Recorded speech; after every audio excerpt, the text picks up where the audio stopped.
Hey everybody, this is a quick video in case you have Bose QuietComfort earbuds and you need to do a hard reset on them because the volume's not right or they're not connecting or they keep disconnecting. Any kind of issues like that, or maybe you're only getting sound out of one ear. A lot of issues like that can be fixed by just doing a hard reset on them.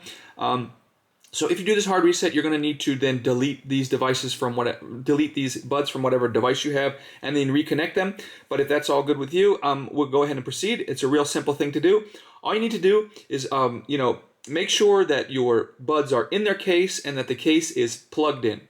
Once they're in the case and the case is plugged in, what you're going to do is you're going to just close the case for 5 seconds and then open the case after 5 seconds. And then once the case has been closed for 5 seconds and opened, you're going to press and hold that Bluetooth button in the middle, and you're going to hold it for 30 seconds. And anyways, when it's done, you'll see there'll be a light sequence that it'll go through, and that means that your Bose earbuds are resetting, and then you can repair them with whatever devices. Hope this helped. Thanks a lot for watching. Have a great day.